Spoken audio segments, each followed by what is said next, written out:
જય અવધૂત. નવનાથ ધામની પાવન ભૂમિ પર બિરાજમાન બ્રહ્મલીન પરમ પૂજ્ય શ્રી સાનેદાદાના ચરણોમાં મારા સાષ્ટાંગ દંડવત પ્રણામ. ધૃતિમાન નાથ સંપ્રદાયના પ્રખર પ્રચારક અને આપણા સૌના લાડીલા વિશ્વ વંદનીય પરમ પૂજ્ય છોટે દાદાશ્રીના ચરણોમાં મારા કોટી કોટી વંદન. શ્રદ્ધામય પુરુષાર્થનો નવો અંક પ્રસિદ્ધ થઈ ચૂક્યો છે, તો પરમ પૂજ્ય છોટે દાદાશ્રીને નમ્ર વિનંતી છે કે આપણી સમક્ષ નવો અંક પ્રસિદ્ધ કરે.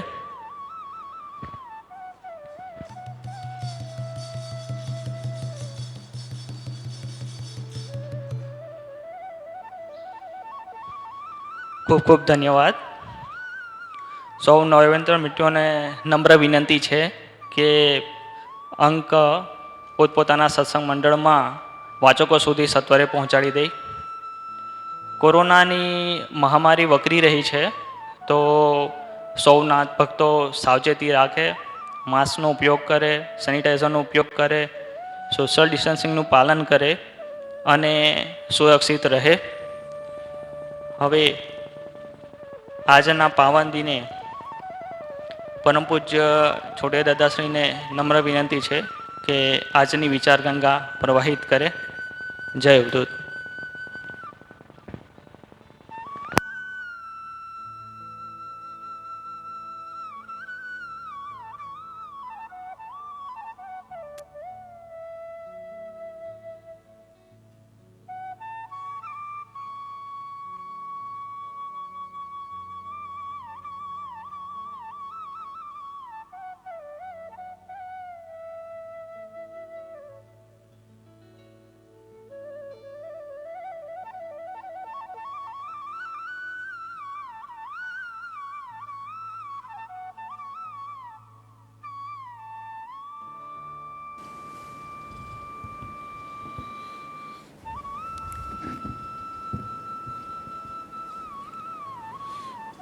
गुरु ब्रह्मा गुरु विष्णु गुरुदेवो महेश्वरा गुरु साक्षात् परब्रह्म तस्मै श्री गुरवे नमः.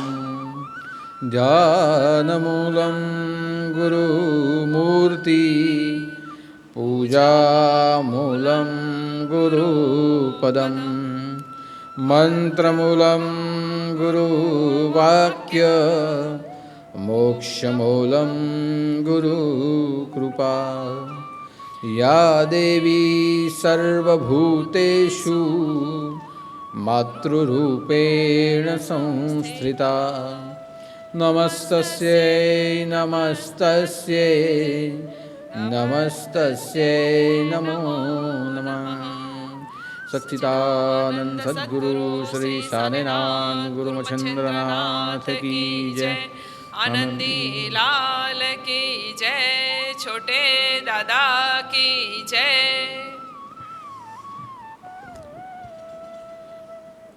हम सबके जीवन में परम सुख देने वाले, हमें परमानंद तक पहुंचाने वाले और हमारे जीवन के सभी विघ्नों का नाश करने वाले ऐसे सद्गुरु के चरणों में मेरे कोटि कोटि नमन.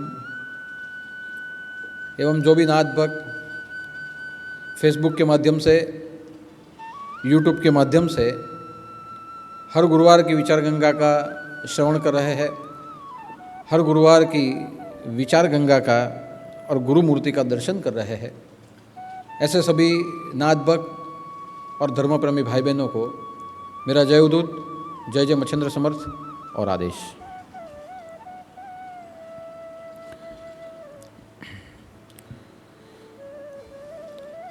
हमारे वेदों ने हमें जीवन को सार्थक करने के लिए कई प्रकार के मूल मंत्र दिए हैं. विविध रूप से विचारधाराओं के रूप में हमें नए नए उपाय भी दिए हैं और साथ साथ जीवन जीने के लिए और हमारे आत्मा की पहचान करने के लिए हमें विविध प्रकार की साधनाओं से भी सूचित किया है। और इसीलिए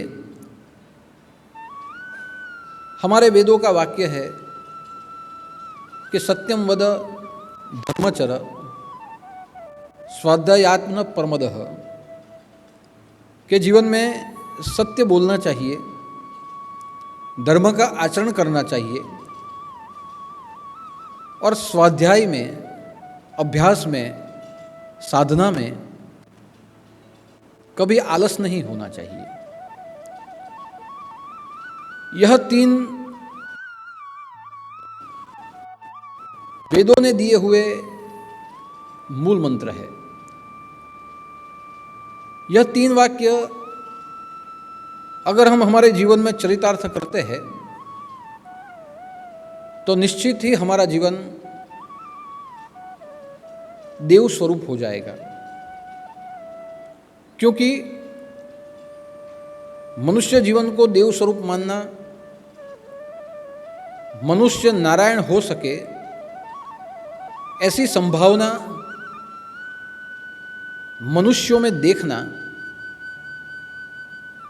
मनुष्य महामानव बन के पुरुषार्थ कर सके और जीवन में सभी जीवों का कल्याण कर सके, ऐसी संभावना मनुष्य में बसे हुए सामर्थ्य में देखना, यही हमारे ऋषि मुनियों ने अपने जीवन पर्यंत किया है और मनुष्य को देव समीप या देव समान बनाया है। और इसीलिए सत्य कौन बोलता है? तो सत्य जो देव स्वरूप होता है वही बोलता है। दूसरों में सत्य का दर्शन कौन करता है? जो स्वयं सत्य स्वरूप बना है वही दूसरों में सत्य स्वरूप दर्शन कर सकता है। सृष्टि के सत्य यानी परमात्मा समाया हुआ है, यह कौन जान सकता है? जिसने सत्य को पाया है वो ही जान सकता है। लेकिन सत्य को पाना, सत्य को जानना, सत्य को समझना, उसका सबसे पहला चरण सत्यम वद, सत्य बोलना ही होता है। साथ साथ धर्मम चर, के जीवन में कर्तव्यों का आचरण करना, जीवन में निष्ठा से कर्तव्य करना, जीवन में आप जिस भूमिका में हो वह भूमिका का कर्तव्य रूप में निर्वाह करना, जो कर्तव्य रूप से धर्म का आचरण करता है वो जीवन में स्वयं अपने भीतर में परमात्मा को पाता है। वही जीवन में सत्कर्म कर सकता है या उसका ही जीवन सार्थक माना जाता है। लेकिन कैसे कर्म करना? जो कर्म हमारे ग्रंथों ने मान्य किए हो, जिस कर्म को ग्रंथों ने नहीं माना है वह कर्म को छोड़ देना है। लेकिन जो कर्म को हमारे ग्रंथों ने मान्यता दी है वह सब कर्म कर्तव्य के रूप में करना, तभी हमारा जीवन सार्थक हो सकता है। इसीलिए कहा गया कि धर्मम चर स्वाध्याय आत्म प्रमदः, कि जब आप अभ्यास करें, जब जीवन में आप स्वाध्याय करें, जब जीवन में विद्या प्राप्ति करें, जीवन में ज्ञान ग्रहण करें, जब जीवन में आप धर्म ग्रंथों का पठन और चिंतन करें या जीवन में संस्कार की प्राप्ति करें, उस समय आलस, प्रमाद और निंद्रा नहीं होने चाहिए।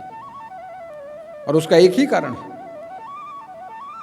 कि अगर हमारे जीवन में आलस, प्रमाद और निंद्रा ने स्थान ले लिया तो हमारा जीवन जड़ हो जाएगा, हमारा जीवन अधोगति की ओर चला जाएगा। इसीलिए सातत्य के रूप से हमारे जीवन में हम स्वाध्याय करें और स्वाध्याय करते हुए प्रतिदिन हमारे मन के पटल के ऊपर कुछ नया और जो उपयोगी है ऐसा ग्रहण करें। जैसे बर्तन होते हैं, बर्तन को एक दिन धोने से, साफ करने से वो हमेशा के लिए स्वच्छ नहीं हो जाते। जो बर्तन का हम उपयोग करते हैं वह बर्तन को हमें हर रोज साफ करना पड़ता है, धोना पड़ता है। हर रोज धोएंगे तो वो स्वच्छ रहेंगे, उपयोग में आएंगे। ये जो हम कपड़े पहनते हैं हर रोज धोएंगे तो नए लगेंगे, उपयोग में आएंगे। उसी प्रकार हमारे मन को हर रोज स्वाध्याय से शुद्ध करना है, हमारे मन को स्वाध्याय से नवपल्लवित करना है। प्रतिदिन जो हमने नया कुछ ग्रहण किया है उसका उपयोग भी प्रतिदिन करना है। अगर हम हमारे मन को स्वाध्याय नहीं देंगे तो मन प्रमादी हो जाएगा, मन निष्क्रिय हो जाएगा, आलसू हो जाएगा। और जहां निष्क्रियता और आलस पैदा होती है स्वाभाविक, वहां अति निंद्रा का आक्रमण हमारे मन के ऊपर हो जाता है। हम निष्क्रिय बन जाते हैं, हम अकर्मण्यता हो जाते हैं, हमारा जीवन जड़त्व की ओर चला जाता है, हमारा जीवन अंधेरे में चला जाता है। इसीलिए कहा कि प्रतिदिन मन को कुछ नया ग्रहण करे, मन को कुछ नया खुराक दे, ताकि हमारा मन सातत्यपूर्ण काम करने के लिए अविरत सक्रिय रहे। ये 3 वाक्य जिसने समझे हैं, जिसने अपने जीवन में उतारे हैं, जिसने चरितार्थ किए हैं, उसका जीवन सुचरित्र वाला यानी देवों के चरित्र वाला बन जाता है। जब महाभारत के समय में व्यास मुनि महाभारत के समय में द्रोणाचार्य अपने शिष्यों को विद्याभ्यास करवाते थे, हर रोज उन्हें सत्संग दिया जाता था।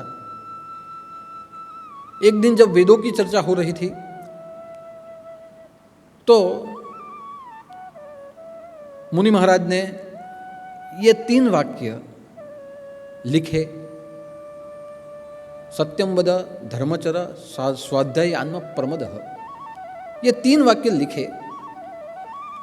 यह 3 वाक्यों का अर्थघटन किया, सविस्तार से ये वेद वाक्यों को पांडवों को और कौरवों को दोनों को समझाया और कहा कि मैं यह 3 वाक्य आपको कल पूछूंगा, सभी को ये 3 वाक्य याद रखने हैं, बिना पढ़े बोलने हैं, क्योंकि ये 3 वाक्य ही आपके जीवन को मानव से महामानव बना देंगे। सभी ने ये 3 वाक्य लिख लिए, समझ लिए और उसको पढ़ने लगे। दूसरे दिन जब सुबह स्वाध्याय की शुरुआत हुई, गुरुदेव ने सभी शिष्यों को ज्ञान देना शुरू किया। पाठशाला शुरू हुई। बारी बारी से कौरव और पांडवों को उठा उठा के पूछने लगे कि बारी बारी से एक एक व्यक्ति ये तीनों वाक्यों का उच्चारण बिना पढ़े करेगा। सब बारी बारी से करने लगे। लेकिन उसमें जब युधिष्ठिर की बारी आई और युधिष्ठिर को कहा कि युधिष्ठिर बोलो, तो युधिष्ठिर ने कहा कि अभी तक ये तीन जो वाक्य है वो ये तीन वाक्य मैं बिना पढ़े बोल नहीं सकता। ये तीन वाक्यों का पाठ मैंने किया फिर भी मुझे याद नहीं है, मेरे स्मरण में नहीं रहते। सब सोचने लगे कि युधिष्ठिर तो कुशाग्र बुद्धि वाला है, पांडव और कौरव में सबसे ज्यादा तीव्र बुद्धि है उसके पास विद्या है, सब कुछ है। फिर भी युधिष्ठिर ने कहा कि ये तीन वाक्य अभी तक मैं पाठ नहीं कर पाया। गुरुदेव ने कहा ठीक है, कल मैं वापस पूछूंगा। दूसरे दिन की शुरुआत हुई, सभी को पूछा, सभी ने वाक्य बोले। जब युधिष्ठिर की बारी आई, पुनः युधिष्ठिर को पूछा गया। युधिष्ठिर ने वही कहा कि अभी भी ये तीन वाक्य मैं पाठ नहीं कर पाया, कोशिश बहुत करता हूं लेकिन पाठ नहीं हो पा रहा। गुरुदेव भी सोचने लगे कि युधिष्ठिर ये सामान्य तीन वाक्य को याद नहीं रख सकता। दूसरे दिन की बात हुई, दूसरे दिन भी वही हुआ। युधिष्ठिर ने यही जवाब दिया। 8 दिन चले गए। 8 दिन जैसे चले गए, बाद में जब युधिष्ठिर को पूछा, और सब सोचते थे कि यह हो ही नहीं सकता कि युधिष्ठिर ये तीन वाक्यों को याद न रख पाए। 8वें दिन युधिष्ठिर ने कहा ये तीन वाक्य मुझे याद रह गए। सत्यम वद धर्मचर साध्वाई आन्म प्रमदः, तीनों वाक्य उन्होंने बोले। तब सब सोचने लगे ये तीन वाक्य पाठ करने में युधिष्ठिर ने 8 दिन क्यों लगाए और क्यों लगे। गुरुदेव ने भी पूछा कि युधिष्ठिर ये तीन वाक्य तुम क्यों पाठ नहीं कर पाए, तुम्हें क्या मुश्किल हुई, तुम्हें कौन सी चिंता है, या तुम कहां भटके हुए थे। युधिष्ठिर ने कहा कि ये तीन वाक्य जो थे, ये तीन वाक्यों का अर्थ था कि सत्यम वद, सत्य बोलो यानी झूठ मत बोलो। मैं ये वाक्य को समझा, मैंने बार बार सत्य बोलने का प्रयत्न किया, फिर भी मैं झूठ ही बोल पाया। यानी जब तक मैं झूठ बोल पाऊं तब तक ये मैं कैसे मान लूं कि ये वाक्य मेरे पाठ हो चुके हैं। अगर लिखा हुआ ही बोलना है, अगर उसे हम चरितार्थ ही नहीं कर पाते तो ये वाक्य का अर्थ क्या। यानी सत्य ही बोलो, झूठ मत बोलो। जब ये मैंने वाक्य सुना तो मैंने बार बार कोशिश की मैं झूठ न बोलूं, फिर भी मैं हर रोज कहीं ना कहीं मैं झूठ बोल देता था। और तब मुझे लगता था कि ये वाक्य मैंने चरितार्थ नहीं किया। इसलिए मैंने कहा था कि वाक्य मुझे पाठ नहीं हुए। लेकिन 8 दिन के बाद जब मेरी वो आदत छूटी, दिन में कहीं भी एक बार झूठ बोलने की मेरी आदत चली गई, तब मैं आज बोल सकता हूं कि वाक्य मैंने पाठ कर लिया। धर्मम चर, कि धर्म का आचरण करना ही चाहिए। ये धर्म का आचरण करना चाहिए। कहीं ना कहीं मेरे अभ्यास में, मेरे शिष्य काल में कहीं ना कहीं मैं चूक रहा था। 8 दिन तक जो मैं चूकता था वो मैंने मेरी गलती को सुधारा और जीवन में कर्तव्य करने हैं, यह भाव को मैंने मेरे जीवन में, मेरे अंदर मैंने चरितार्थ किया। बाद में मैं कहता हूँ कि धर्मम चर, ये वाक्य मैं बोल सकता हूँ। स्वाध्यायान्मः प्रमदः, कि जब आप स्वाध्याय करें, जब प्रयोग करें, जब कुछ पठन करें और तभी आपको आलस आए, तभी आपको निंद्रा आए, तभी आप में प्रमाद हो जाए, अभिमान हो जाए। ये मेरे जीवन में भी था। मुझे उठने में आलस होता था, मैं ज़्यादा नींद सोता भी था। मुझे सबसे ज़्यादा कुछ आता है, ऐसा मुझे एक प्रमाद भी था। ये वाक्य का अर्थ है ये नहीं करना है, ये मैं कर नहीं पा रहा था। 8 दिन के प्रयास के बाद जब ये मेरा तीनों छूटे, निंद्रा छूटी, आलस छूटा, मेरा प्रमाद छूटा, तब मैं आज बोल सकता हूँ कि यह वाक्य मुझे पाठ हुआ है।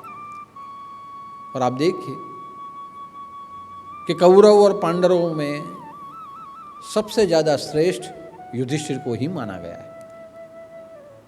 बाकी के पांडव और बाकी के कौरवों ने वाक्य पढ़े हैं, शायद कहीं ना कहीं वो चरितार्थ नहीं भी हो पाए हैं, लेकिन युधिष्ठिर का पूरा चरित्र ये तीनों वाक्यों को चरितार्थ करते हुए गुजरा, इसलिए युधिष्ठिर को धर्मात्मा माना गया। तो यहाँ कहने का अर्थ है कि 3 वाक्य जब जीवन में हम उतारे तो सिर्फ पढ़ के नहीं उतारने हैं, ये तीनों वाक्यों के अर्थ समझते हुए हमें उसका स्वीकार करना है। अगर ये तीनों वाक्यों को हमने स्वीकार किया तो ये मानव मूर्ति देव मूर्ति बन जाएगी।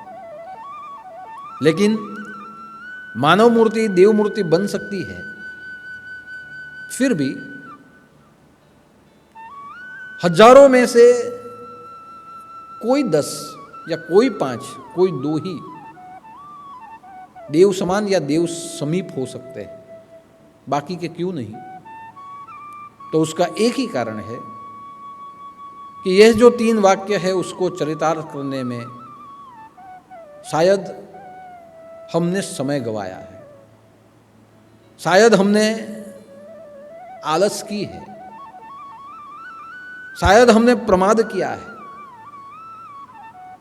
यानी जिस समय यह वाक्य को चरितार्थ करना था वह समय हमने गंवाया है।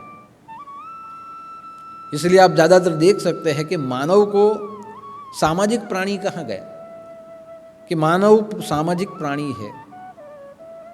उसे प्राणी क्यों कहा गया? क्योंकि वो मानव भले है, समाज में भले रहता है, लेकिन उसकी जो दिनचर्या है वो प्राणी के जैसी ही है, 4 पग प्राणी के जैसी ही है। पहले जो आदि मानव रहता था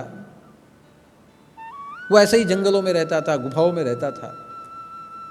सुबह उठने के बाद भोजन की तलाश में निकल पड़ता था। उसके सामने जो भी आए, उसके पास जो भी पड़ा हो, उससे वो शिकार करता था। पत्थर से भी मारता था, लकड़ियों से भी मार लेता था, धीरे धीरे धीरे। और शिकार करने के बाद उसे खाता था, सो जाता था, वापस उठता था, शिकार पे निकल जाता था। यानी जो कार्य पशु करते हैं, सोना और खाना, ये 2 ही कार्य वो पहले करता था।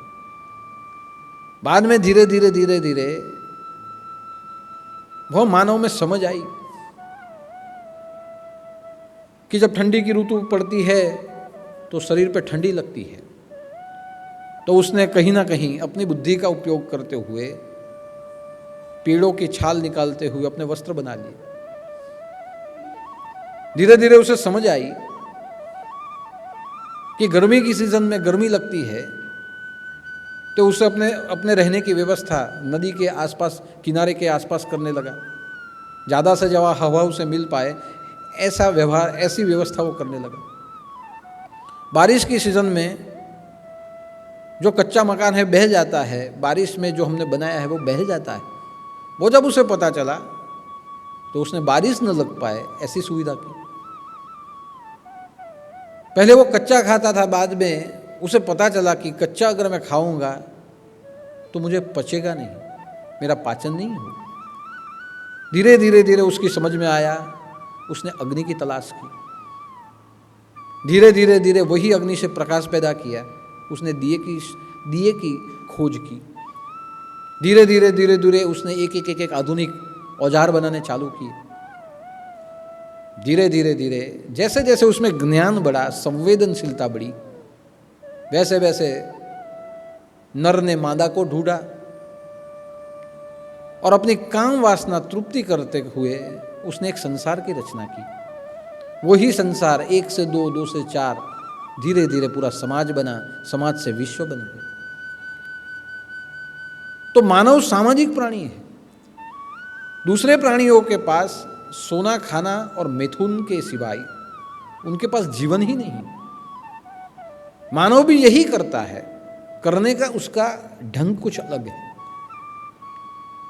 उसमें संवेदना है, उसमें ज्ञान है, उसमें भाव है।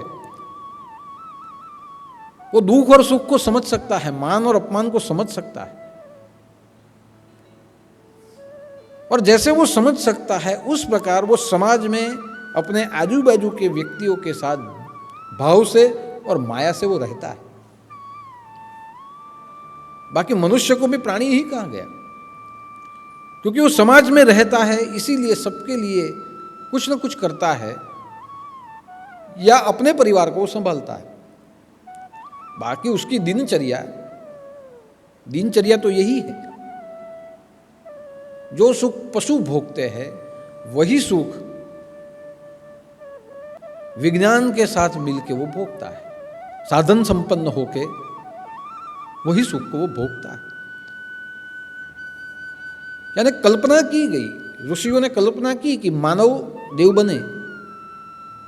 मानव का चरित्र है देव चरित्र, वो बन सकता है।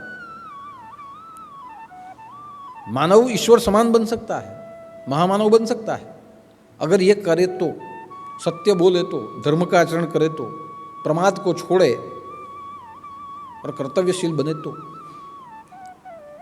यानी चरितार्थ हो सकता है, एक कल्पना है, कल्पना साकार मूर्ति हो सकती है। लेकिन ज्यादातर मनुष्य सामाजिक प्राणी ही रहता है। मनुष्य स्वार्थ भाव से अपना सोचता है, अपने सुखों को सोचता है, और इसलिए वो सामाजिक प्राणी ही रहता है। उसे जीव भी बोला गया। यह मनुष्य को जीव कहा गया। आत्मा, जब जीव को शुद्ध भाव में देखा जाए तो वो आत्मा है। लेकिन जब तक हम जीव को शुद्ध भाव से न देखें तब तक वो जीव है। यानी इसे जीव बोला गया। जीव का अर्थ क्या है? जो भोगता है वो जीव, जो मांगता है वो जीव, हर एक वस्तु में सुख ढूंढता है वो जीव, साधनों में जो सुख ढूंढता है वो जीव। इसीलिए जीव की वृत्ति ही मांगने की है। जीव की वृत्ति ही भोगने की है। जीव की वृत्ति ही माया युक्त वृत्ति है उसकी। क्योंकि जो मांगता है, जो भोगता है, जो अपने लिए ही सोचता है, जिसे सब अपना ही, पूरा विश्व की हर एक वस्तु पे अपना अधिकार हो, ऐसा जो सोचता है वो होता है जीव। तो इसे जीव कहा गया, उसे प्राणी कहा गया। लेकिन वही जीव और प्राणी जब प्रमाद को छोड़ दे, आलस को छोड़ दे, निंद्रा को छोड़ दे, जड़ता को छोड़ दे, ऐसे अंधकार के आवरणों से जब वो मुक्त हो जाए तो वही जीव आत्मस्वरूप बनता है। वही जीव मानव से महामानव बनता है। और इसलिए मैं पिछले 3-4 गुरुवार से एक ही विचारधारा को विविध रूप से आपके सामने रख रहा हूं कि आलस, प्रमाद और निंद्रा विष समान है, मीठे विष के समान है। आलस, प्रमाद और निंद्रा हमारे जीवन पे लगा हुआ एक जंक है। जैसे जंक लगता है और पदार्थ क्षीण हो जाता है, वैसे हमारा मन भी निष्क्रिय हो जाता है। वैसे ही आज की विचार गंगा में मैंने लिखा है कि आलस और प्रमाद और निंद्रा क्या है, तो एक अंधेरे का आवरण है। हमारे मन के आजू बाजू में फैला हुआ एक अंधेरे का आवरण है। जैसे अंधेरे में पड़ी हुई वस्तु उसके मूल रूप में हम पहचान नहीं पाते, और जब भी दूर से उसे पहचानते हैं कोई भ्रामक स्वरूप उसका सामने आता है। भ्रामक स्वरूप जैसे सामने आता है वैसे उसमें भय पैदा होता है। ठीक वैसे ही आलस, प्रमाद और निंद्रा जब तक हमारे मन के आजू बाजू में है, हमारे भीतर में अंधकार छवाया हुआ है, तब तक हम शाश्वत सुखों को मूल स्वरूप में नहीं समझ पाएंगे। जो नाशवंत है उसमें ही हम शाश्वत देखेंगे, और जो शाश्वत है उसे निरर्थक समझते हुए उसे छोड़ते जाएंगे। जैसे अंधेरे में कोई वस्तु पड़ी है, कोई रस्सी पड़ी है, तो रस्सी में हमें सांप दिखेगा, मूल स्वरूप से रस्सी है, लेकिन अंधेरे के कारण, हमारी आंखों की दृष्टि के सामने अंधेरे का आवरण होने के कारण हमें वही रस्सी में सांप दिखता है। जैसे हमें पता चलता है यहाँ सांप है, हम डर जाते हैं, या तो हम उसके मारने की कोशिश करते हैं या रास्ता बदलने की कोशिश करते हैं। यानी रस्सी का मूल रूप नहीं समझ पाए, लेकिन अंधेरे के कारण उसे हमने सर्प समझ लिया, एक भ्रामक रूप लिया हमने सामने। और जैसे हमारे सामने एक भ्रामक रूप आया, वैसे भय पैदा हुआ।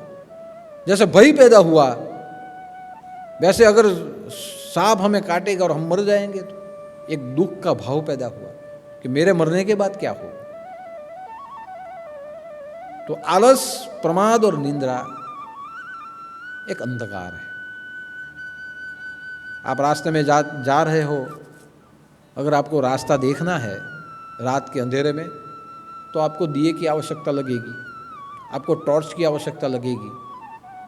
अगर आपके पास टॉर्च होगी, दिया होगा, तो आपके सामने हर 5 फुट पे जो रास्ता है वो साफ दिखेगा। अगर रास्ते में खड्डा है तो आप आपका रास्ता बदल देंगे। अगर रास्ता अच्छा है तो आप जल्दी से पहुंचेंगे। अगर रास्ते में कुछ अवरोध है तो आप रास्ता बदलने की कोशिश करें। लेकिन आपके सामने अगर प्रकाश होगा तो उस रास्ते पे चलते समय आप गिरेंगे नहीं। रास्ते पे चलते समय किसी अवरोध से आप टकराएंगे नहीं। आप जहां जिस लक्ष्य तक जाना है, प्रकाश के माध्यम से रास्ते को समझते हुए आप पहुंच जाएंगे। लेकिन अगर अंधेरा ही अंधेरा हो और आपका पैर जहां पड़े वहां अगर खड्डा हो, कोई अवरोध हो, तो हमारे जीवन को नुकसान होता है। ठीक आलस, प्रमाद और निंद्रा एक अंधेरे का आवरण है। और इसलिए भगवत गीता ने भी कहा कि ये क्या है कि तमहतु अज्ञान जमह, कि एक अंधकार है। तमस यानी घोर अंधकार। ये एक तमस है, अंधकार है। मोहनम वृद्धि सर्वदेही नाम, कि ऐसा अंधकार जिसमें सर्वदेही नाम, जिसने देह लिया है, ये सभी इसी के मोह में बंधे हुए हैं। आलस, प्रमाद, निंद्रा भी निबंधनात् भारत, कि आलस, प्रमाद और निंद्रा के बंधन में हम बंधे हुए हैं। जिसने देह लिया है, ये सब ये ही देही सुखों में मोहित हो चुके हैं, और यह सुख अंधेरे के समान है। ऐसा भगवान अर्जुन को समझाते हैं कि सर्वदेही नाम, जिसने देह लिया है उसको यह मोह हुआ है। आलस, प्रमाद और निंद्रा का मोह, जो हमें मूल रूप से कहीं और ले जाता है। तो उसका अर्थ क्या हुआ कि जब हमारे भीतर में अंधकार की वृद्धि होती है, मोहनम वृद्धि सर्वदेही नाम, कि जब हमारे अंदर तमस की वृद्धि होती है, तमोगुण की वृद्धि होती है, हमारे भीतर में अज्ञानता का अंधकार जब और ज़्यादा बढ़ जाता है, तब हम सब आलस, प्रमाद और निंद्रा के बंधन में बंधते हैं। और आलस, प्रमाद और निंद्रा एक घोर अज्ञानता है। जिसे आलस है वो यही सोचेगा कि मुझे और करने की जरूरत क्या है। वो समय के संग्रह के रूप में, समय को संग्रहित करने में नहीं, समय के सदुपयोग करने में नहीं सोचेगा, वो धन संग्रह करने में सोचेगा कि मैं ज़्यादा से ज़्यादा धन संग्रहित करूं, ज़्यादा से ज़्यादा मैं कमाऊं, अलग अलग रूप से, अधर्म से भी कमाऊं, धर्म से भी कमाऊं, किसी का छीनते हुए भी मैं कमा लूं। या दुनिया में जितनी भी मिलकत है वो सब मेरी हो जाए, मैं किसी का खून करके भी कमाऊँ, किसी का अधिकार छीनते हुए भी कमाऊँ, किसी का अतिक्रमण करते हुए मैं कमाऊँ, लेकिन मैं धन कमाऊँ और जो धन मैं कमाऊँ उसका सदुपयोग नहीं करूँ, मैं अपने लिए ही रखूँ, क्योंकि धन ही सुख है। यानी जो तमस में गया है वो नाशवंत में सुख शोधेगा, उसे अपने सामने जो शाश्वत है वो नहीं दिखेगा। समय शाश्वत है, समय का सदुपयोग करने से जीवन सार्थक होता है और समय का दुरुपयोग करने से जीवन की अधोगति होती है। आप आपका समय कहाँ व्यतीत करें उसके ऊपर आपके जीवन का भविष्य है। हम हमारे बालक को अच्छी स्कूल में क्यों भेजते हैं कि हमारा बच्चा अपने जीवन में ऐसी जगह पे पढ़े, उसे ज्ञान मिले, ज्ञान के साथ संस्कार मिले और ऐसे संस्कार मिले जहाँ वो खुद का नहीं, हम सबका भी सोचे, सबका सोचे, एक अच्छा सज्जन व्यक्ति बने। हम बड़ी बड़ी स्कूलों में जो अपने बच्चों को पढ़ाने के लिए भेजते हैं, क्यों भेजते हैं? बहुत कमाए इसके लिए नहीं, कमाए लेकिन अच्छा इंसान बने, सज्जन बने, इसलिए हम अच्छे स्कूल में भेजते हैं। उसका बाल्यकाल, उसका जो बाल अवस्था का जो समय है वह समय का सदुपयोग हो, किसी अच्छी जगह में वह समय इन्वेस्ट हो जाए, वहाँ से उसके जीवन में उसे बहुत कुछ मिले, इसीलिए हम अच्छे स्कूल में भेजते हैं। जब हम नौकरी ढूंढने के लिए जाते हैं, कोई अच्छी कंपनी ढूंढते हैं या कोई अच्छी ऑफिस ढूंढते हैं या कोई किसी अच्छे पद के लिए हम जब एग्ज़ाम देते हैं, तब हम क्यों अच्छे से अच्छा कुछ बनना चाहते हैं, अच्छा ही कुछ क्यों पाना चाहते हैं? कि अगर अच्छी कंपनी मिले, अच्छी फैक्ट्री मिले, कोई अच्छे अधिकारी हम बने तो हमारी प्रतिष्ठा बढ़ेगी। हमारे जीवन का जो भी समय उसमें व्यतीत होगा वह समय में हमें मान प्रतिष्ठा मिले और हम लोगों को कोई कुछ दे पाए, हम प्रतिष्ठित बन के जी पाए, इसीलिए हम अच्छी नौकरी ढूंढते हैं।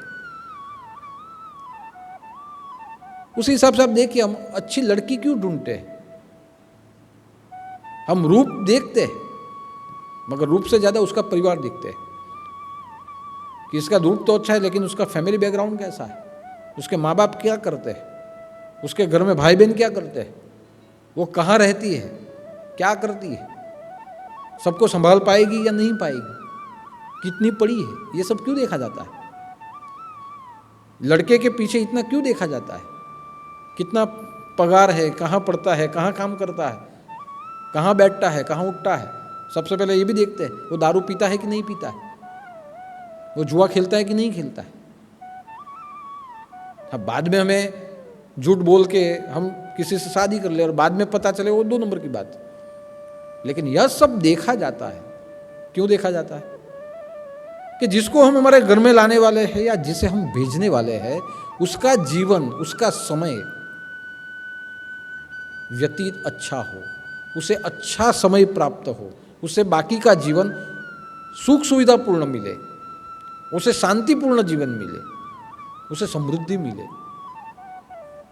या जिसे हम लाते हैं उसके लिए भी यही सोचते हैं कि जो आएगी वो घर में सुख लाएगी, जो हमारे घर में आएगी वो सबको शांति देगी, सबको संभालेगी। ऐसा ही हम सोचते हैं, क्योंकि उसके साथ हमें अपना जीवन बिताना है, अपना योग्य समय, महत्वपूर्ण समय उसके साथ हमें इन्वेस्ट करना है।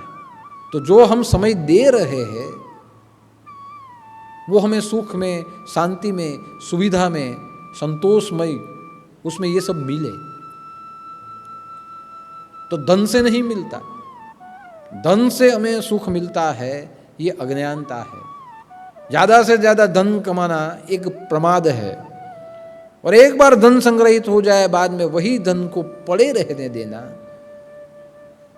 कि वो पीछे काम लगेगा, मुझे बहुत काम लगेगा, समय आने पे काम लगेगा, धन को पड़े रखना, उसका व्यय योग्य रूप से न होना, ये आलस, प्रमाद और निंद्रा है, ये अज्ञानता है। यानी जो अज्ञान होता है वो नाशवंत में शाश्वत को ढूंढता है,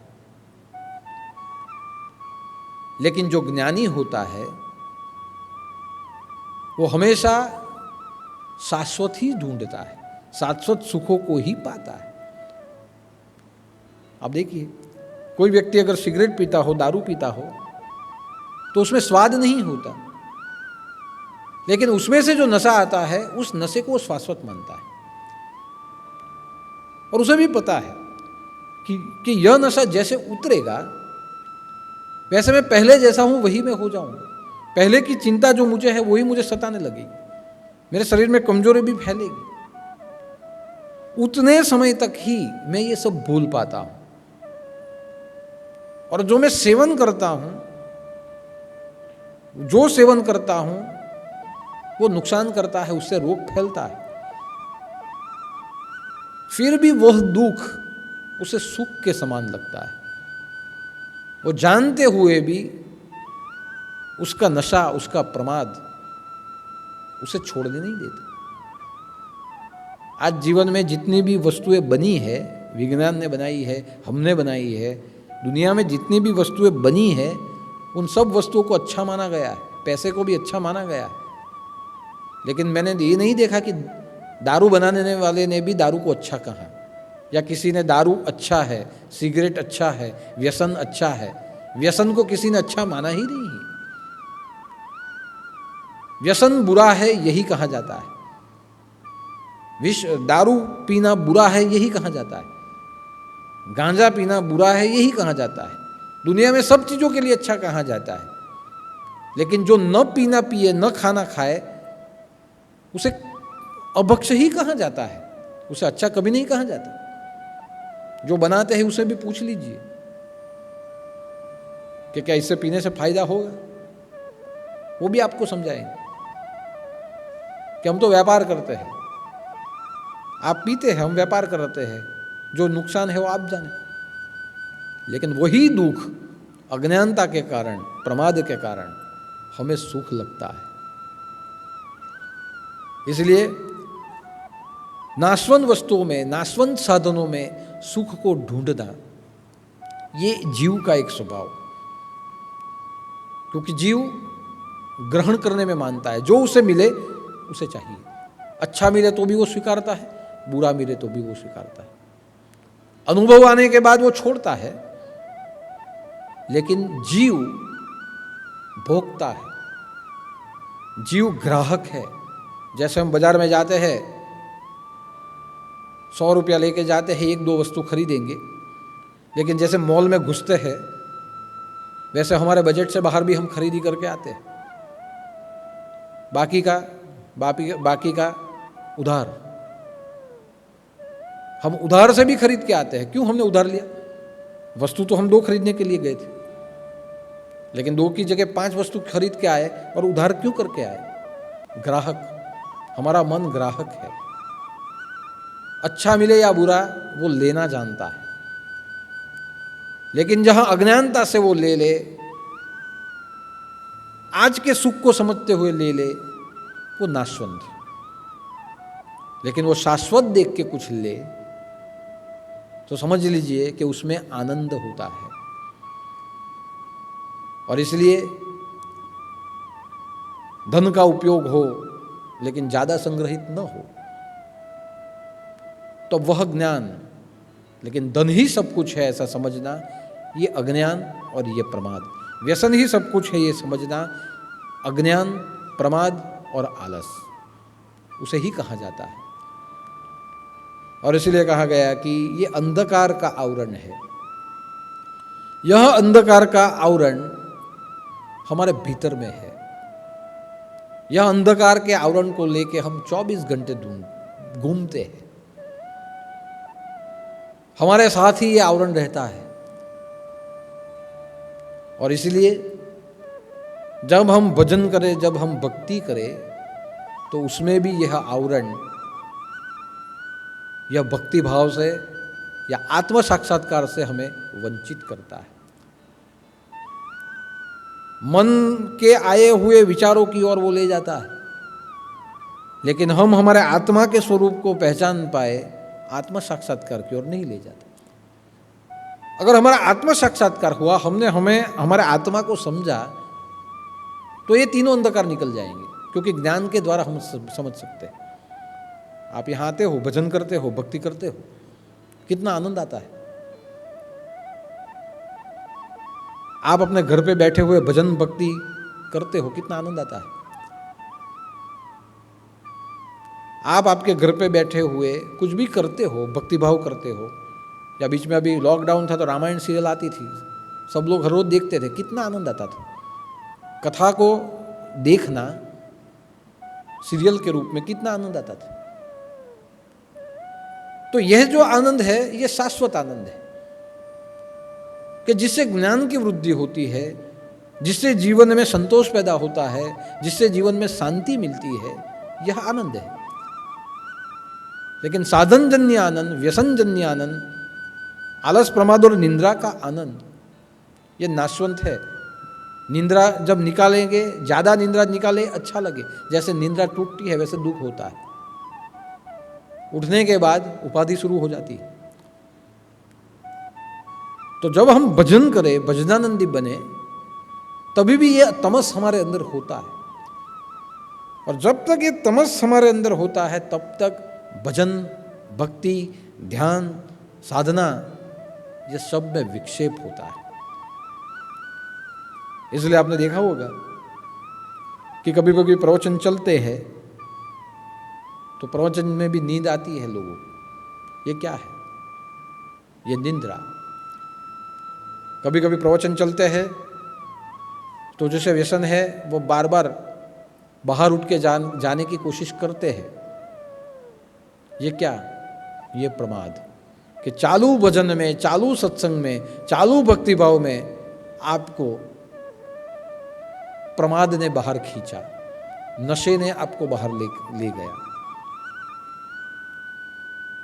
जब भजन होता है, जब भक्ति चलती है, जब साधना अनुष्ठान होते हैं, तो हम दूसरे करते हैं, लेकिन हमें जब करना हो तो हमें आलस आती है। नहीं, इसमें कौन करे, बस हम तो जाते हैं, सुनते हैं, उसमें आ जाता है, हम क्यों करें। हमारे गुरुदेव है, वो सब करते रहते हैं। देखो, गुरु सब करता है, लेकिन इतना ध्यान रखिए, परमात्मा भोजन आप तक पहुंचाता है, खाने का काम आपका होता है। आपको जितनी भूख है उतना ही आप खा सकते हो। आपको खाना है, आपका पेट आपको भरना है, आपकी जगह मैं खाना नहीं खा सकता। रोग हुआ है तो दवा आपको लेनी है, दवा और दुआ आप तक पहुंच सकती है, लेकिन रोग में से मुक्त होने के लिए सतर्कता, चिंता आपको करनी है। अगर आप दवा नहीं लेंगे, आप ऐसे कहेंगे मैं क्यों दवा लूं, मुझे दवा लेने की कुछ जरूरत नहीं है। गुरुदेव की कृपा है, गुरु कृपा दवा आप तक भेजती है, मगर ठीक होने के लिए दवा तो आपको लेनी ही पड़ती है। अभी ये सब कोरोना का माहौल चल रहा है, तो कई भक्तों के फोन आते हैं कि दादा हमें ऐसे हुआ, हमें भी कोरोना आया है, क्या करें। मैं सबको कहता हूँ कि अगर आपको ऐसे कुछ लक्षण लगे तो मेहरबानी करके आलस छोड़िए, मेहरबानी करके प्रमाद को छोड़िए, निंद्रा को छोड़िए। अगर आपको कुछ भी बुखार भी हो तो जाके डॉक्टर से मिलिए, ट्रीटमेंट करवाइए, चेकअप करवाइए। आप आलस रख के बैठे रहेंगे कि मुझे क्या होने वाला है, ये प्रमाद रख के आप बैठे रहेंगे, देखिए रोग किसी को नहीं पहचानता, संकट किसी को नहीं पहचानता, मौत किसी को नहीं देखती, सबको आती है। रोग सबको हो सकता है, संकट सबके ऊपर आ सकता है, दुख सबको हो सकता है। यानी मैं भक्ति करता हूं, मुझे क्यों हो, मेरा समाज में मैं बहुत प्रतिष्ठावान, मुझे कैसे कुछ हो सकता है, मैं बाहर घूमूं तो मुझे सबको होगा, मुझे नहीं होगा। ये प्रमाद में मत रहे। मैं सबको यही कहता हूँ, आप बाहर भी जाओ मास्क लगा के जाइए, आलस मत कीजिए। आप को कुछ हुआ हो या न हुआ हो, रोग प्रतिकारक शक्ति बढ़े ऐसी दवा घर में कीजिए। आयुर्वेदिक रूप में जो भी दवा मिलती है उसे पीजिए, आलस मत कीजिए। सबको हो सकता है, मुझे कुछ नहीं होगा, यह अहंकार मत कीजिए। मैंने पहले ही कहा है, ये महामारी है, रोग है, संकट है, आदि व्याधि है, या समझ लीजिए मौत है। ये किसी को नहीं देखती, न रंग को देखेगी, न राजा को, न नेता को, न अभिनेता को, न साधु संतों को, न किसी भक्तों को, या पैसे वाले आदमी को या किसी गरीब को। उसका वो सबके लिए एक समान होती है। उसकी गति विनाशक गति होती है, उसमें कोई भी आ सकता है। यानी मैं सबको कहता हूँ, यह आलस प्रमाद का विषय है, इसलिए मैं कहता हूँ, हम जब मोबाइल देखते हैं, सब देखते हैं, तो हमें पता चलता है कि सब बिना मास्क के घूमते हैं, सब जगह सब लोग भीड़ में रहते हैं। अपने यहाँ के जो भी प्रोग्राम है उसमें सब प्रोटोकॉल चूकते हैं।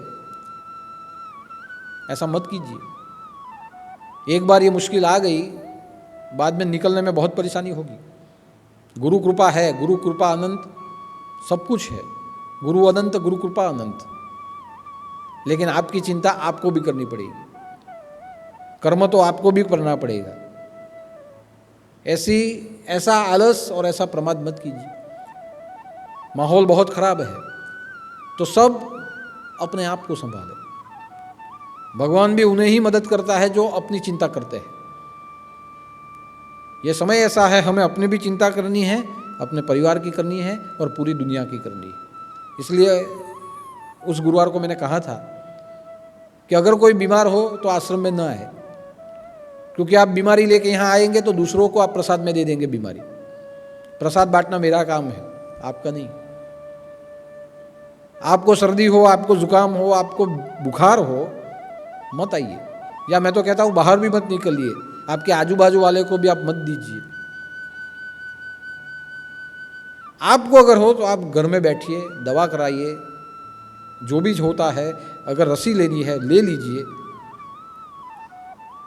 मगर ऐसे प्रमाद मत कीजिए कि मुझे कुछ नहीं होगा। किसी को भी कुछ भी हो सकता है। छोटे बच्चों को संभालिए। अभी का जो कोरोना चलता है वो बहुत घातक है, छोटे बच्चों को ज़्यादा से ज़्यादा आ रहा है। तो अपने बच्चों को जो बाहर जाके घूमते हैं, अपने बच्चों को घर में रखिए, उसे घर का ही खाना दीजिए। सुबह और शाम उसके हाथ पैर उसे धुलवाइए, उसे गर्म पानी से उसे नहलाइए।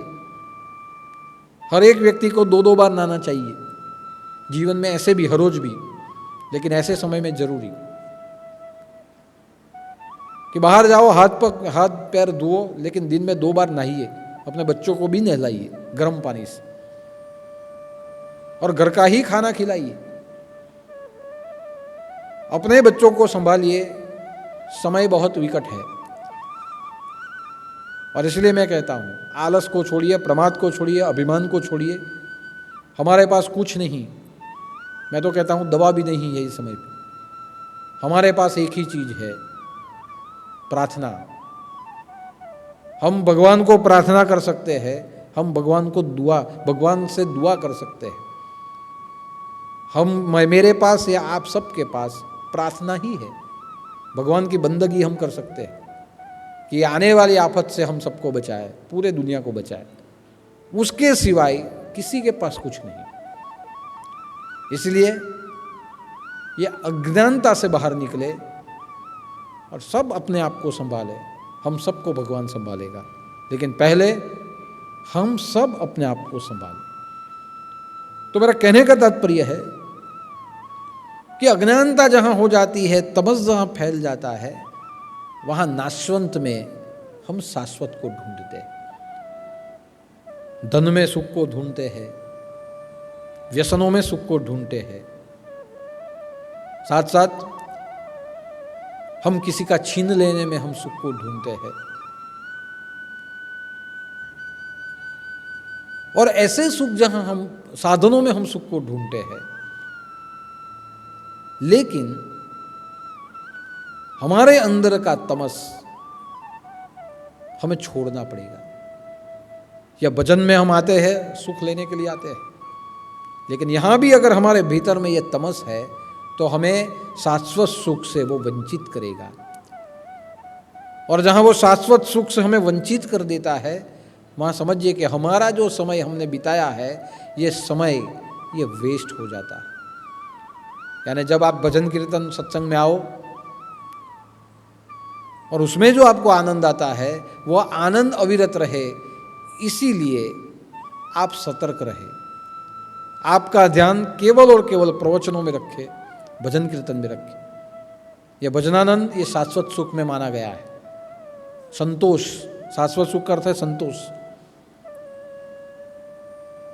कि आपने एक मिठाई खा ली तो मिठाई इतनी मीठी लगती है कि उसके बाद आप चाय पिएंगे तो चाय मीठी नहीं लगी।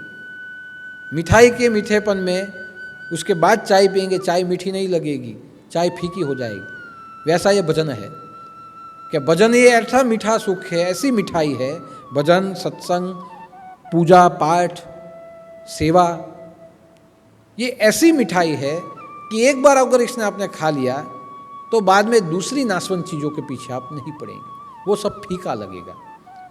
इसीलिए इसमें ही राजिए और अपने आप को देखिए, अपने आप में सुधार कीजिए, अपने परिवार को देखिए, अपने आप पूरा समाज संभलता हुआ जाए। लेकिन भजन सत्संग में आलस और प्रमाद न करें। एक बार क्या हुआ, किसी जगह पे कथा चल रही थी, कथा यजमान ने की थी, तो भागवत कथा शुरू थी। भागवत कथा शुरू थी, हरि नाम का स्मरण भी हो रहा था। जो यजमान थे जिसने कथा स्पॉन्सर की थी, वो बराबर सामने गालीचे पे बैठे थे, उसकी व्यवस्था बराबर की गई थी। बहुत बड़े सेठ आदमी थे। लेकिन जैसे कथा शुरू हो जाती थी, कहते धीरे धीरे धीरे आलस चढ़ने लगता था। आलस चढ़ने लगता था, धीरे धीरे उन्हें वो बगा से आने लगते थे। धीरे धीरे धीरे निंद्रा चढ़ने लगती थी। जैसे निंद्रा आई वैसे निंद्रा में मस्त हो जाते थे, कभी कभी घोरते भी थे। तो जो कथाकार यहाँ से कथा करते थे, उनका म्यूजिक जो होता था उससे ज़्यादा उसका म्यूजिक आता था, वो जो घोरते थे उसका म्यूजिक, और सामने ही बैठते थे। उनको देखते देखते कथा करने वाले को भी नींद आती थी। देखिए ये नींद चैपी है। एक को आपने सोता हुआ देख लिया, दूसरे में अपने आप आएगी। आलस चैपी है। आप कितने भी दौड़ने वाले हो, आपके साथ एक दीर्घसूत्री आदमी आपके साथ आ गया, आप भी उनके जैसे ही हो जाएंगे। ये चैपी है, इसका संक्रमण खतरनाक है। अच्छा दौड़ने वाला आदमी भी आलसी के साथ रहते हुए उसके जैसा ही हो जाता है। कल करेंगे, परसों करेंगे, बाद में करेंगे, करने की क्या जरूरत है, सब है तो है। एक पानी का गिलास भी बाद में आप नहीं उठा पाएंगे। तो ये सब चैपी है। तो कथा चलती थी, माँ से ही नींद निकालते थे, बोलने वाले को भी नींद आती थी, आवाज़ घोरने की आवाज़ आती थी। पहले 3 दिन तो ऐसे ही चला। और दूसरा कि वो यजमान थे, कथा करने के लिए पैसे दिए थे। अभी उनको कौन बोल सकता है कि आप सो मत। बाद में बार बार समझाया, यानी कुछ ना कुछ कहने का प्रयत्न किया, नहीं समझा। तो कथाकार ने एक युक्ति की। उनके बाजू में उनका पोता उनके साथ आता था। उस कथाकार ने कहा कि बेटा यहाँ आओ, ये तुम्हारा दादा है, वो जल्दी सो जाते हैं, कथा में बहुत सोते हैं। कल से एक काम करना, उन्हें सोने मत देना। अगर तू उन्हें नहीं सोने देगा तो मैं तुम्हें 1 रुपया चॉकलेट खाने के लिए दूंगा। बच्चे को चॉकलेट की लालच मिली, बच्चा तैयार हो गया। जैसे दादाजी को नींद आती थी, खराटे लेते थे और ऐसे तकिए रखे थे, जैसे सोने के लिए जाते थे तकिया खींच लेता था। उसकी नींद खुल जाती थी। जैसे नींद खुलती थी वैसे पता चलता था कथा चलती है, वो अलर्ट होकर बैठ जाता, અહીંયા આવું જ થાય। કોઈ ઊંઘતો હોય ને આપણી નજર પડે એટલે પાછા એમ એલર્ટ થઈ જાય, પાછા આપણી નજર પડે પાછા આજુબાજુ, પછી પાછા ચાલુ થઈ જાય, આવું થાય અહીંયા। तो तकिया खींच लेता था, जैसे तकिया खींचा बाद में वो अलर्ट, सामने कथा चलती थी, बराबर बैठ गए। धीरे धीरे धीरे वापस सोने लगे, अपना सिर उसके ऊपर डालने लगे, बच्चे ने कांधा हटा लिया, वापस जग गए। 3 दिन तक, यानी 3 पहले दिन और अभी के बाद के 3 दिन, 6 दिन, 3 दिन बच्चे ने सोने नहीं दिया, सोने नहीं दिया। अच्छा प्रोग्राम चल रहा था, 1-1 रुपया उसको मिल भी रहा था। 7वें 8वें दिन क्या हुआ, बच्चे ने परेशान करना बंद कर दिया। यजमान जैसे बैठे थे वैसे पहले जैसे सोने लगे, और अब तो पैर फैला के सोने लगे बाद में। लेकिन बच्चा कुछ नहीं करता था। महाराज ने ऊपर से देखा कि 3 दिन बराबर किया, अभी तो जैसे पहले का पहले वैसे, और बच्चा भी कुछ नहीं करता। 9वें दिन की कथा शुरू होनी थी, वैसे वो महाराज ने कथा करने बच्चे को बुलाया कि बेटा मैंने तुझे काम सौंपा था, मैं तुझे हर रोज 1 रुपया देता था, 2 दिन से देख रहा हूँ वो पैसे पहले थे वैसे अब तो ज़्यादा सोते हैं, और तू भी कुछ नहीं करता, तुम ऐसा क्यों करते हो, उनको उठाओ। तब बच्चे ने कहा कि उसमें ऐसा है कि आप मुझे उन्हें जगाने का 1 रुपया देते थे, उन्होंने सोने के लिए मुझे 2 रुपये देने चालू कर दिए। उनको मैंने बोला कि मुझे उठाने के लिए 1 रुपया दिया जाता है, तो उन्होंने कहा अब से मैं तुम्हें 2 रुपये दूंगा। वो 2 रुपये देते हैं तो मैं क्यों उन्हें उठाऊं। अब आप सोचिए कि बच्चे को 2 रुपये मिलने लगे, बच्चे ने उठाना बंद कर दिया, महाशय जैसे थे वैसे सो गए। क्या फायदा रहा, श्रवण का फायदा क्या रहा। आलस, अंदर का जो तमस था, आलस आई, आलस के साथ साथ प्रमाद भी चढ़ा। मैं यजमान हूँ, मुझे कौन कहने वाला है, मुझे कौन बोलने वाला है, और साथ साथ निंद्रा भी आई। तो 9 दिन तक जो समय चला, जो समय का उपयोग अपने जीवन में स्मरण के रूप में करना था, संस्कार प्राप्ति के रूप में करना था, ज्ञान ग्रहण करने के रूप में करना था, वो समय नींद में चला गया।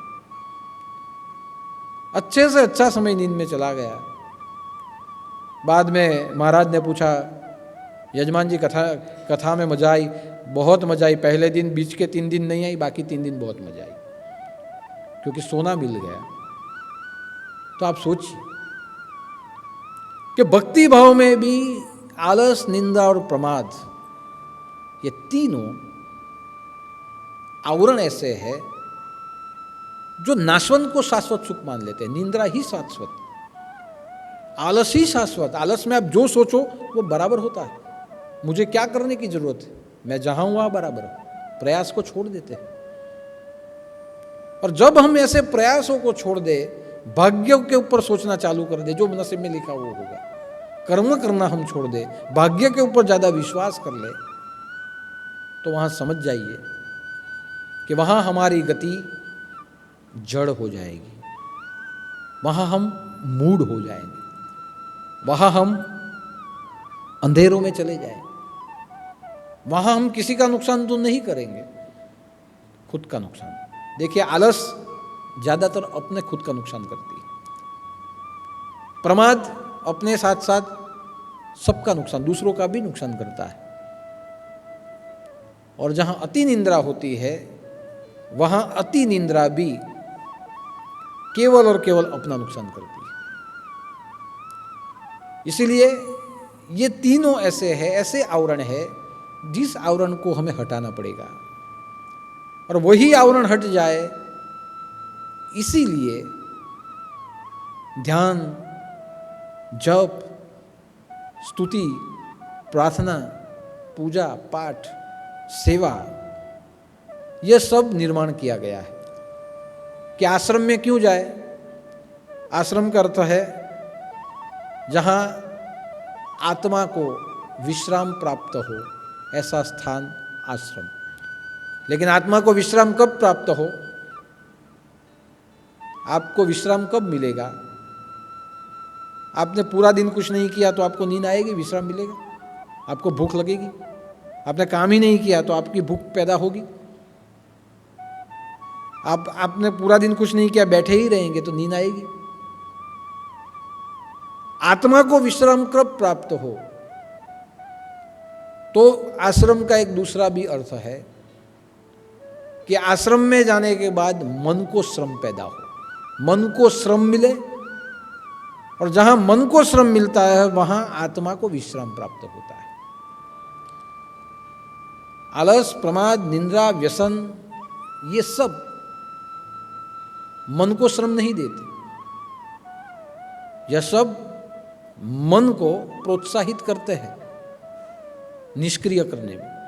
लेकिन आश्रम में आप आए तो आपके मन को श्रम होगा। ध्यान, दर्शन करना है, ये ध्यान, प्रवचन सुनना है ध्यान से, ये आपका अनुष्ठान, प्रसाद लेना है, सात्विक प्रसाद जिससे पाप जल जाए, ऐसा सात्विक प्रसाद अंगीकार करना है। यहाँ आश्रम में आने के बाद जप करना है, पूजा करनी है, मंत्र स्मरण करना है, यहाँ सेवा करनी है, कुछ भी सेवा हो। आश्रम में, किसी भी आश्रम में कोई सेवा जो बड़ा पदाधिकारी है यही सेवा करेगा, जो कोई कुछ नहीं करता ये सेवा करेगा, ऐसा नहीं होता। आश्रम यानी आश्रम। राम भगवान भी आश्रम में रहे तो लकड़ियाँ काटने के लिए जाते थे। कृष्ण भी आश्रम में रहे तो लकड़ियाँ काटने के लिए, गाय चराने के लिए वो जाते थे। आश्रम की साफ सफाई भी वो करते थे। तो आश्रम में यही सब श्रम होता है कि यहाँ आओ, आप झाड़ू भी मारो, आप मन को श्रम मिलेगा। जैसे मन को श्रम मिला, समझ लीजिए आत्मा को विश्राम हो गया। आत्मा को जैसे विश्राम मिला वैसे संतोष प्राप्त हो, और जैसे आत्मा को संतोष प्राप्त होगा वैसे अंदर से आत्मविश्वास बढ़ेगा, एक ऊर्जा पैदा होगी, एक उत्साह पैदा होगा। और जैसे मन में उत्साह पैदा होगा वैसे यहाँ से रिचार्ज होके 1 हफ्ते के लिए आप बाहर सतर्क रूप से काम कर पाएंगे। आश्रम में आना यानी रिचार्ज होना। आपका मोबाइल जब रिचार्ज होता है तब मोबाइल चलता नहीं, लेकिन अंदर की जितनी भी सर्किट है वो सर्किट चालू रहती है, सर्किट को पावर मिलता है, सर्किट बंद नहीं हो जाती। लेकिन मोबाइल का ऊपर का डिस्प्ले होता है वो हम बंद करते हैं। लेकिन जब आपका मोबाइल रिचार्ज हो और उसमें भी आप देखते रहो कुछ ना कुछ, तो भले आप रिचार्ज करो, उसका कोई फायदा नहीं। तो कहने का मतलब है कि आप जब यहाँ आ जाओ और यहाँ जब आपके मन को श्रम पड़े तो अपने आप आपके आत्मा को शांति मिलेगी। और जैसे आपके आत्मा को शांति मिलेगी, समझ लीजिए आप रिचार्ज हो गए। आत्म शांति से व्यक्ति रिचार्ज होता है, मन की शांति से नहीं। इसलिए कोई आदमी मरता है तो मन शांति नहीं, आत्मा शांति बोली जाती है कि इस आदमी ने पूरे जीवन इतना दौड़ा, इतना दुखी हुआ, भगवान अब उसे शांति दे दो। विचार करो તમે કે માણસ મરી જાય છે ત્યારે મનની શાંતિ શબ્દ નથી બોલાતો। માણસ મરી જાય પછી એની આત્મ શાંતિ માટે આપણે જવાનું। કેમ? આખી જિંદગી હયાહત કર્યા કરી, દોડ જ કર્યા કરી, એમ આખી જિંદગી દોડ કરી, મારું બધા માટે દોડ્યો, પોતાના માટે દોડ્યો, 1 મિનિટ બી બેઠેલો નથી રહ્યો। જે આપણને નહીં ઓળખે ને તે બી આટલું તો માની જ લે, આને આત્મશાંતિ માટે જવું પડશે। કેમ? આખી જિંદગી દોડધામમાં પૂરી થઈ ગઈ, મન ભટકતું જ રહ્યું, મનને શાંતિ નથી, તો મન શાંતિ આવી જોઈએ ને। તો મન શાંત નથી રહ્યું તો મન શાંત કરવા માટે શું હોવું જોઈએ? આત્મશાંતિ। કે આત્મા જેવો શાંત થાય એને ઉર્જા મળે, मन स्थिर। यहाँ जो आप आते हो आत्म शांति के लिए आते हो। जब आपको आत्म शांति तभी मिलेगी जब आपका मन श्रम करेगा। यहाँ आने के बाद सेवा कीजिए, जो भी सेवा मिले कीजिए। लेकिन यहाँ आने के बाद आप सेवा नहीं करेंगे और जैसे पिकनिक पे आते हैं वैसे ही आएंगे, जैसे दूसरे तीर्थ स्थानों में जाते हैं वैसे, समझ लीजिए सब दर दर भटकते रहेंगे। તમે પછી 4 ધામ ફરો કે 5 ધામ ફરો, પણ ધામમાં ફરીને તમે સેવા નહીં કરી શકો तो પછી તમારે 68 तीर्थ फरवा पड़े પછી। पर ऐसे क्यों बोला गया 68 तीर्थ गुरु चरण में? क्यों? क्योंकि गुरु चरण में आत्म शांति मिल जाए, वहाँ एक ही जगह से मन को श्रम मिल जाता है, वहाँ मन को श्रम करवाने के लिए 68 जगह पे घूमना नहीं पड़ता है। इसलिए आश्रम में आते हो तो पिकनिक पॉइंट के रूप में मत आइए। आश्रम में आना है श्रद्धा से आइए।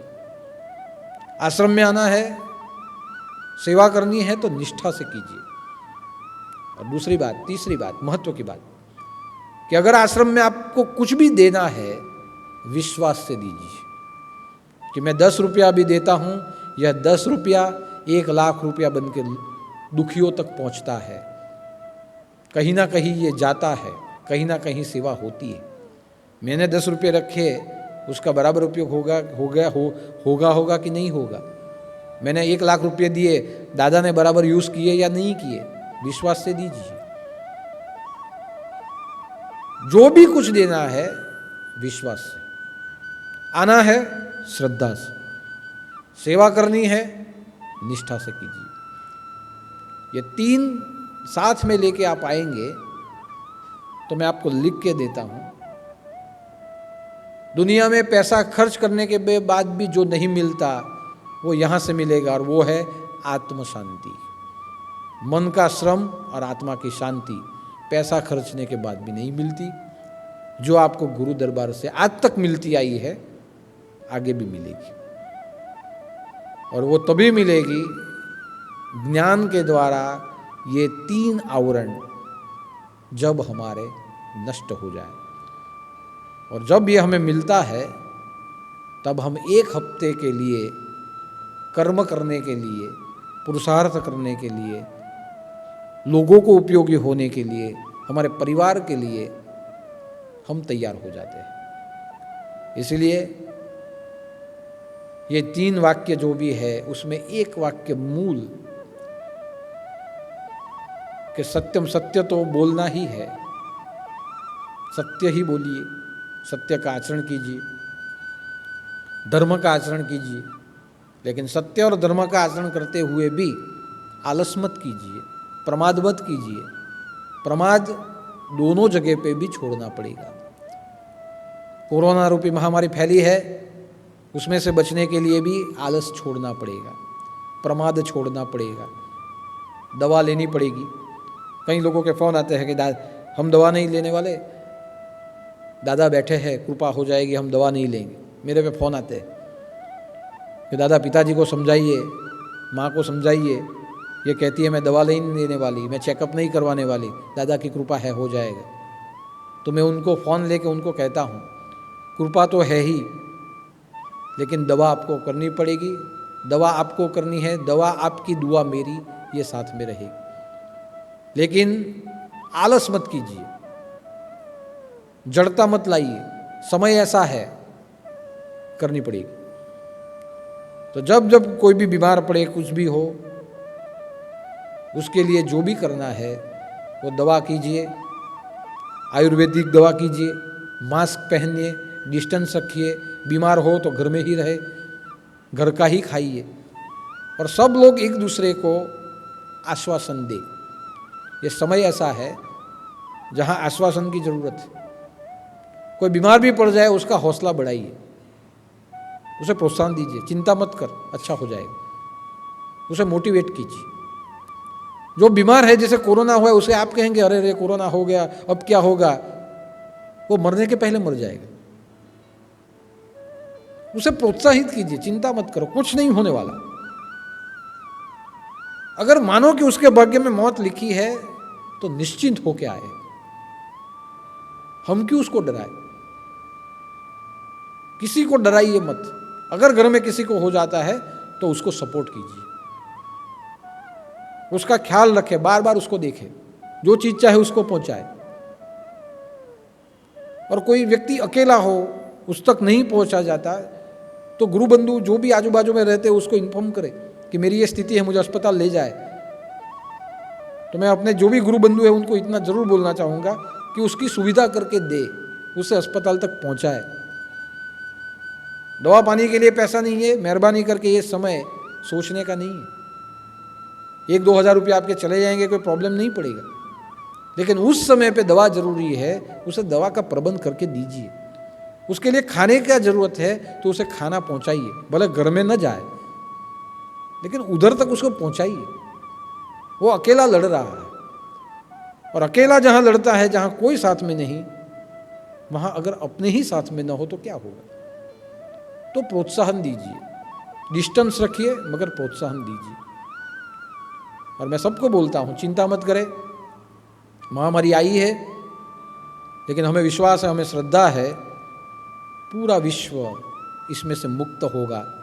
लेकिन काम बर्ट अलर्ट, सावधान रहे और शांत रहे। तो आज के गुरुवार के दिन गुरुदेव के चरणों में प्रार्थना करते हैं कि हमारे आलस, प्रमाद और निंद्रा के आवरण को मिटा दीजिए। कोरोना की महामारी आई है, इस महामारी में हम सबको बचाए।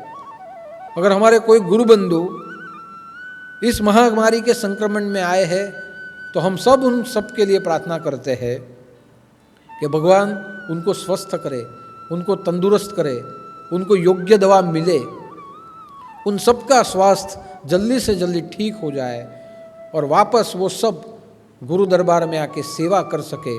ऐसी प्रार्थना उन सब के लिए भी हम करते हैं।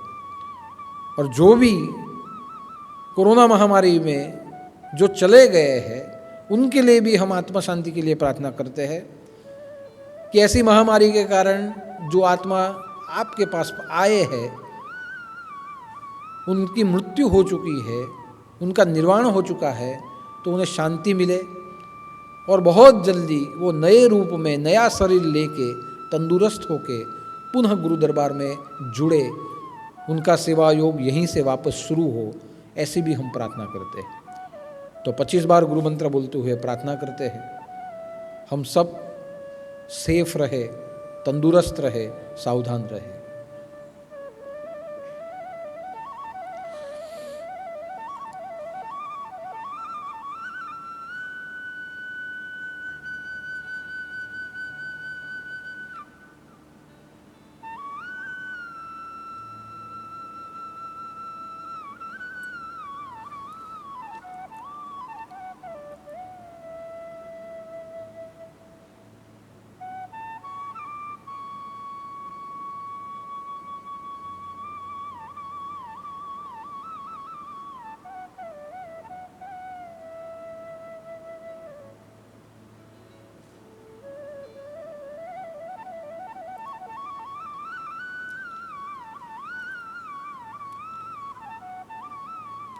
गोरक्ष झालंधर चरपटाश्च अड़बंगकानीफमच्छिन्द्रराज्य चौरंगी रेवाणक भर्तुरिसव्या भूम्याम्ब पूर्णनाथ सिद्धः।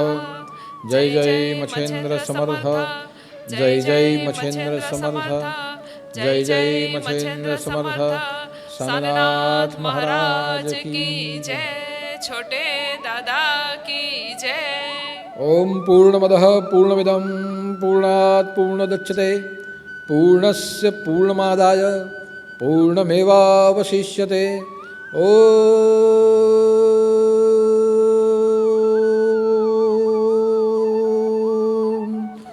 शांति शांति शांति।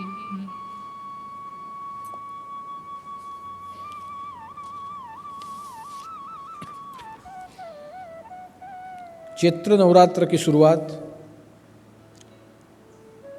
13 तारीख 13/4/21 मंगलवार के दिन से हो रही है, 13 अप्रैल से।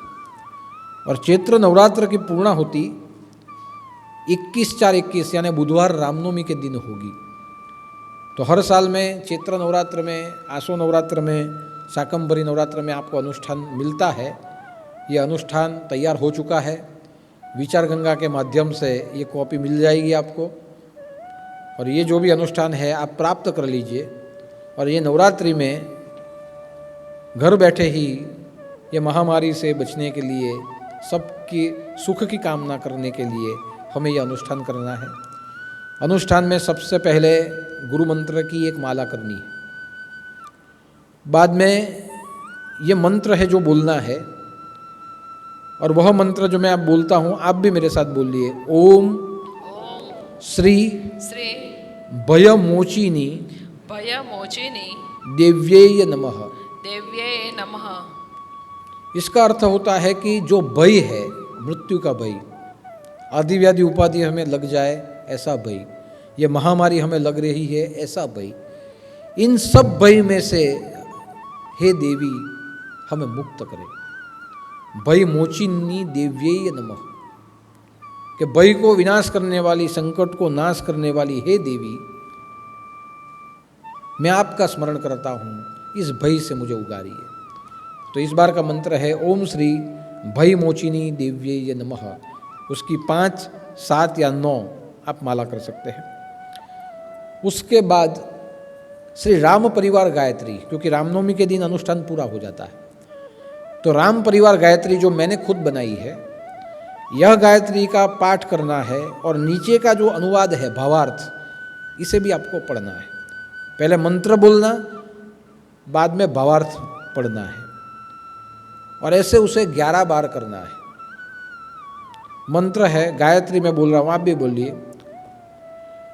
ओम ओम श्री श्री राम परिवाराय राम परिवाराय विद्महे विद्महे परिवार परिवार समृद्धिदाता समृद्धिदाता स्वरूपाय स्वरूपाय धीमहि धीमहि तन्नो तन्नो विश्व शांति विश्व शांति दूताय दूताय प्रचोदयात।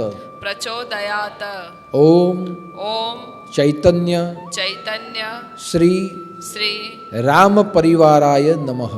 राम परिवाराय नमः। इससे नीचे अनुवाद है, मैं अनुवाद भी पढ़ता हूँ, आप भी पढ़िए। समग्र सृष्टिना समग्र सृष्टिना आदर्श परिवार रूपे आदर्श परिवार रूपे विद्यमान एवा विद्यमान एवं श्री राम परिवार, श्री राम परिवार, श्री राम श्री राम सीता सीता लक्ष्मण लक्ष्मण भरत भरत शत्रुघ्न शत्रुघ्न हनुमान हनुमान नूह नूह सद्गुरुए सदगुरुए प्रदान करेला ज्ञान द्वारा स्मरण करूँ छू। स्मरण करूँ छू। एमना सत्य सत्य प्रेम प्रेम दया धैर्य धर्म धर्म कर्तव्य आदि सुख समृद्धि સ્વરૂપનું હું ધ્યાન ધરું છું। હું ધ્યાન ધરું છું।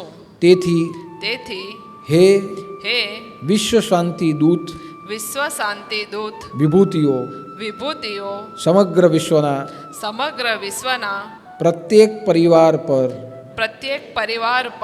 આપની અવિરત કૃપા રાખો। ऐसे करते हुए आपको 11 बार इसका पाठ करना है। एक बार गुरु मंत्र की माला करनी है, एक दिन का निष्ठान आपका पूरा हो जाएगा।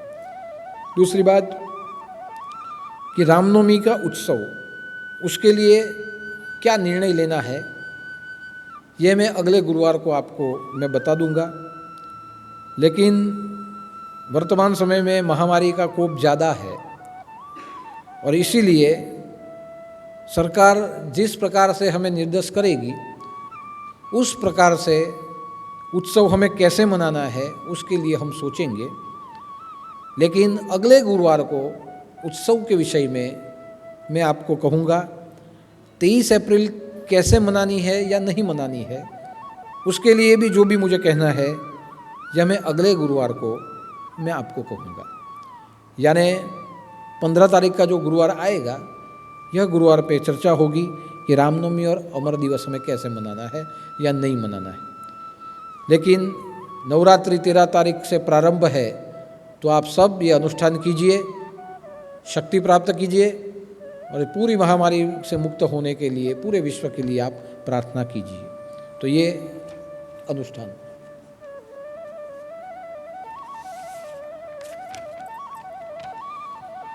गुरुवार को सीधे योगदान के रूप में रामीबेन फड़वेल 20 किलो चावल, रसिक भाई उमरा 10 किलो गुड़, गमन भाई अंगलदरा 50 किलो चावल, डाईबेन गोरगाम 5 किलो चावल, शांतिलाल चौधरी उमरवाव 20 किलो चावल, राधाबेन गामित बांसकोई 4.5 किलो चने, रमण भाई बुरखड़ी 1 तेल का डिब्बा, सकूबेन चौधरी बुरखड़ी 20 किलो गेहूँ, पद्माबेन बुरखड़ी 10 किलो गेहूँ, विभूबेन बुरखड़ी 10 किलो गेहूँ, शांतिभाई चौधरी 25 किलो बैंगन, 5 किलो हरी मिर्ची, 3 किलो अदरक, 2 किलो धनिया, दीपक भाई चौधरी उमरा 20 किलो चावल और गुड़, रेवाबेन चौधरी बालडोली 30 किलो प्याज। तो ऐसे सीधे रूप में योगदान आया है, उनके लिए भी प्रार्थना करता हूँ सब सुखी रहे। आज का भंडारा रोहित भाई दादावाला बिल्ली मोरा की ओर से आज का भंडारा है। आगे भी उन्होंने एक बार भंडारा किया था, उनके परिवार की ओर से आज का भंडारा है। तो परमात्मा को प्रार्थना करता हूँ उनका स्वास्थ्य भी अच्छा रहे, तंदुरुस्त रहे और सबके ऊपर भगवान की कृपा अविरत बनी रहे। तो आज का भंडारा, आज का महाप्रसाद रोहित भाई दादावाला की ओर से। तो जो भी नाथ भक्त विचार गंगा का श्रवण और दर्शन कर रहे हैं, उन सबको पुनः एक बार कहना चाहूँगा कि सब लोग घर में रहे, सब लोग शांत रहे, भगवान से प्रार्थना करें, जहाँ भी ज़रूर पड़े वहाँ ट्रीटमेंट लीजिए और एक दूसरे को सब संभालें। मेरी प्रार्थना भी आप सबके लिए अविरत चालू है और रहेगी, और मुझे श्रद्धा विश्वास है कि हम सब और पूरा विश्व इस महामारी से मुक्त होगा। तो आज के गुरुवार के लिए बस इतना ही।